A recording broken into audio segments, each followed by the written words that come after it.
हां दी आ धोखा हमारे के देबू तो हम तारे के मनबो करबे कि बड़ी बाउर बाउर कह देब गीत में कि बेरथ न जाई हो बेरथ बुझलू बेअर्थ भोजपुरी में बेरथ कहल जाई माने बाव ना जाई कि बेरथ न जाई तहरा अरे पागल के रोवल काए गोरी अरोवा हमर परी नु छा छाई हो बेरथ न जाई हो पागल के रोवल काए गोरी रोवा हमर परी नु छा छाई अरे बड़ी महंगा परी तहरा दिलवा तुरल काए गोरी बड़ी महंगा परी तहरा दिलवा तुरल काए गोरी का भाई दिल तुरबू तो बड़ी महंगा पड़बू का बोला अजाना तरु कहां रहबू कहां पछतईबू ससुरावा में जाई हो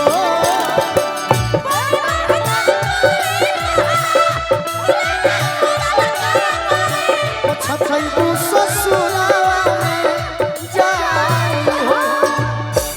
बड़ी महंगा परी तहरा दिलवा तुरल काए गोरी रुअबू ससुरावा में जाई हो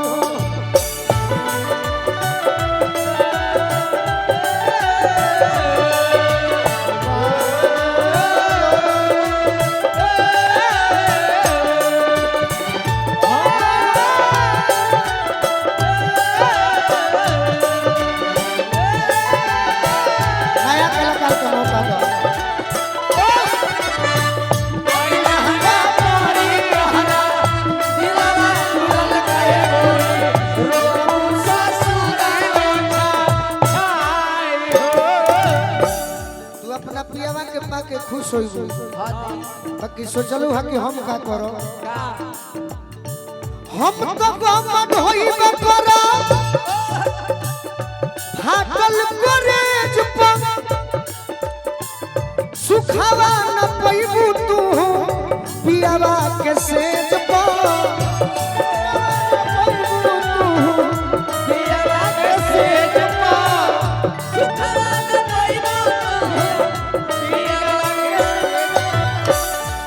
तू भुला जालू तो खुश बरेला हां दी का ओढ़नी पशु तलका छुप छुप के मिलल काए गोरी ओढ़नी पशु तलका छुप छुप के मिलल काए गोरी ओढ़नी पशु तलका छुप छुप के मिलल काए गोरी अरे जइबू तू कोई से भूला ओढ़नी पशु तलका छुप छुप के मिलल काए गोरी जइबू तू कोई से भूला बड़ी महंगा परी तहरा दिलवा तुरल काए गोरी रोबू ससुराओ में जाई हो बड़ी महंगा परी तहरा दिलवा तुरल काए गोरी रोबू ससुराओ में जाई हो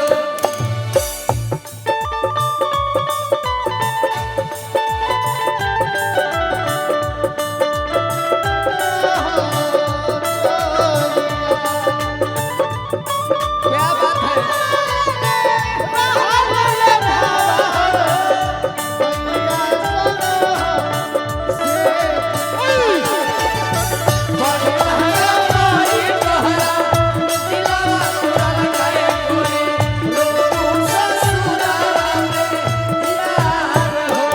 तहार होखे वाला पियवा हां दी जब तहार हो जाइए हां हां तहरा बारे में जान जाइए हां वो घड़ी उहे याद आई है का ऊ है जब तकन चलई है जब को बोलू राजा जखनी जितेंद्र के याद होई ताजा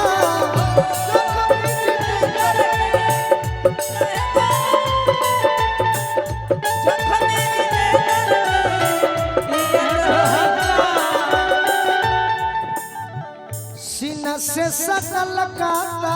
अच्छा बतिया कहल काए गोरी सीना से सटल का बतिया कहल काए गोरी दुख तने होला नु कता ना कि हमरा ऐसन ऐसन गीतिया पर भावे देवे ना आवे हां ठीक बा ना तो गीत के हम तारे जोरे एक्टिंग करे लगी बाकी हमें हमरा समय लगी अभी बाकी जोड़ी ठीक बा किसी न से सटल का बतिया कहल काए गोरी ए गोरी अजयबू तू कोई से भूला आयो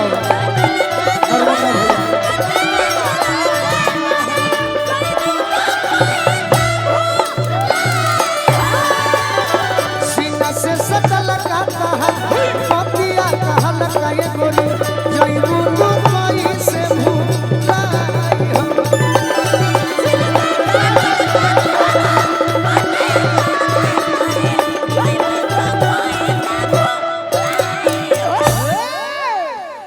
नरमुंडा भैया से विनती करो कि आगे के प्रोग्राम के बढ़ावे के प्रयास करिए दोनों भाई। बहुत बहुत धन्यवाद बाबू सान दीपक इसका वॉल्यूम बढ़ाई थोड़ा सा हेलो और खोले डीले वाले बढ़िया से अंत भला तो सब भला और थोड़ा सा साउंड बढ़ाइए हेलो हेलो बस और बहुत सुंदर प्रस्तुति